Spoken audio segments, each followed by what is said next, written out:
قرآن مجید میں کچھ آیات ایسی ہیں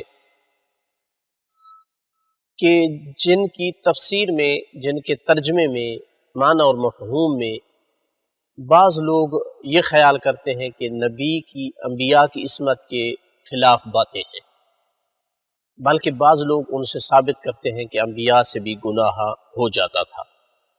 مثلا آدم علیہ السلام کے بارے میں ارشاد ہوا کہ وَعَصَىٰ آدَمُ رَبَّهُ فَغَوَىٰ، اس کا ترجمہ یہ کیا جاتا ہے کہ آدم علیہ السلام نے اپنے رب کی نافرمانی کی اور گمراہ ہوئے۔ اسی طرح کی کچھ اور آیات بھی ہیں کہ جن کے ذریعے سے یہ کہا جاتا ہے کہ انبیاء معصوم نہیں ہوا کرتے تھے، بلکہ قرآن کی روح سے ان سے گناہ سرزد ہو جاتے تھے۔ جبکہ ہم نے اپنے گزشتہ کل والے درس میں یہ چیز ثابت کی ہے کہ انبیاء کا معصوم ہونا ضروری ہے، تو پھر کیسے ادھر سے قرآن کی آیات کا جو ہے وہ ظہور اس معنی میں ہو کہ ان سے گناہ ہوتا ہے؟ تو کوئی عقیدہ بھی قرآن کے خلاف تو نہیں رکھا جا سکتا۔ ہر وہ عقیدہ جو قرآن سے ٹکرائے وہ عقیدہ غلط ہے۔ تو کیا جواب دیں گے آپ لوگ اس کا؟ تو اس کا جواب یہ ہے کہ قرآن کا سمجھنا ہر بندے کے بس کی بات نہیں۔ کچھ چیزیں قرآن میں بالکل واضح ہیں، ہر بندہ سمجھتا ہے، جھوٹ کی مذمت ہے، ظلم کی مذمت ہے، فحاشی کی مذمت ہے، بہت ساری آیات قرآن کی واضح ہیں، ہر بندے کو سمجھ آتی ہے۔ لیکن کچھ چیزیں بالخصوص عقائد سے تعلق رکھنے والی، کچھ فقہی احکام سے تعلق رکھنے والی پیچیدہ مطالب ہیں جو ہر بندہ نہیں سمجھ سکتا۔ ایک وجہ پیچیدہ ہونے کی کیا ہے کہ قرآن مجید کو سمجھنے کے لیے ایک تو فصاحت اور بلاغت کے قواعد آنے چاہیے، انسان کو آنے چاہیے، ان پر انسان کی دسترس ہونی چاہیے۔ بہت ساری آیات کا صحیح معنی تب سمجھ سکے گا جب وہ فصاحت اور بلاغت کے قواعد کو جانتا ہو، گفتگو کے اسلوب اور الفاظ کے لغوی معانی کو جانتا ہو۔ اس کی وجہ یہ ہے کہ قرآن مجید ایک تو فصیح و بلیغ کتاب ہے، دوسرا یہ ہے کہ اس نے جو قرآن مجید نے جو لفظ استعمال کیے ہیں وہ ان معانی میں کیے ہیں جو معانی اس وقت پائے جاتے تھے جب عرب ان الفاظ کو بولا کرتے تھے۔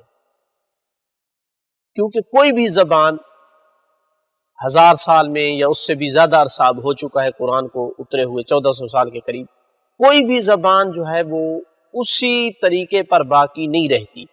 اس لیے کہا جاتا ہے کہ زبان ایک جاندار حرکت کرنے والی چیز ہے، جاندار نہیں ہے لیکن اس کے مشابہ ہے کہ ہمیشہ اس میں تبدیلی آتی رہتی ہے۔ اردو ہو، انگلش ہو، فارسی ہو، تمام زبانوں کا یہی حال ہے کہ آج سے 1000 سال پہلے، 1400 سال پہلے ایک ہی لفظ جب بولا جاتا تھا تو اس سے اور معنی لیا جاتا تھا، اب بولا جاتا ہے تو اور معنی ہے۔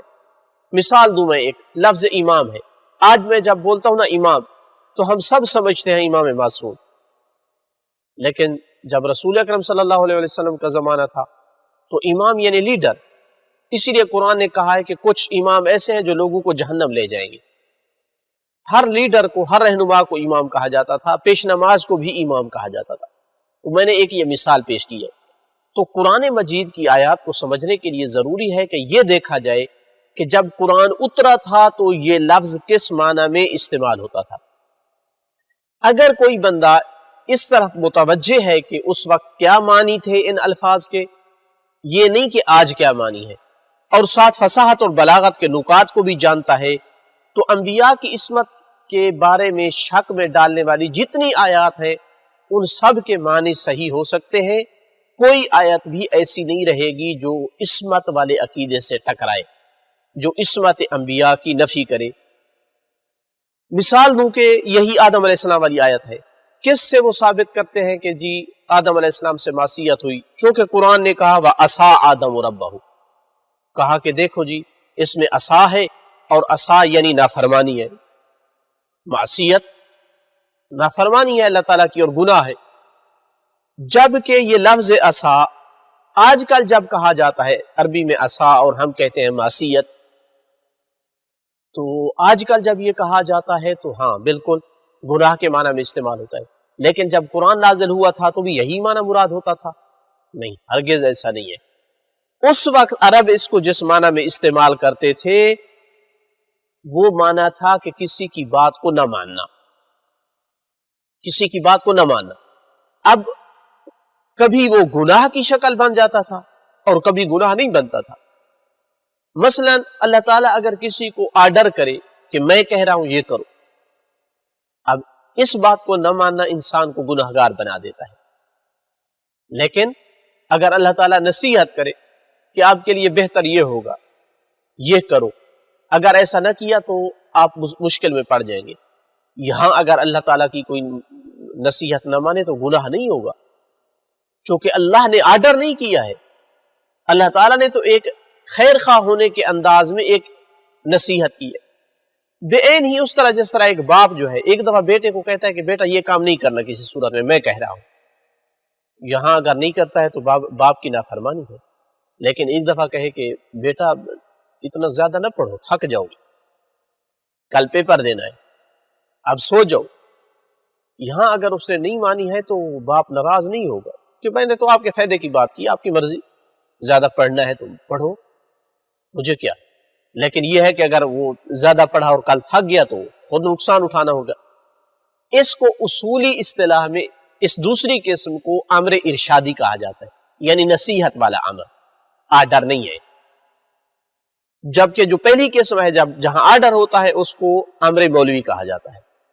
تو عصا جو ہے، لفظ عصا ان دونوں میں استعمال ہوتا تھا اس دور میں، کہ کسی کی بات کو نہ ماننا، ہو سکتا ہے کہ وہ بات آرڈر تھی اور نہیں ماننے سے گناہگار ہو گیا ہے اللہ تعالیٰ کی، مثلا اگر وہ آرڈر تھا، اور ہو سکتا ہے کہ اصلا نصیحت تھی اور نہیں مانی تو گناہگار نہیں ہوا، لیکن جو اس پر اثر مترتب ہوا ہے، جس مشکل میں پڑ گیا ہے، وہ اس کو برداشت کرنی پڑے گی۔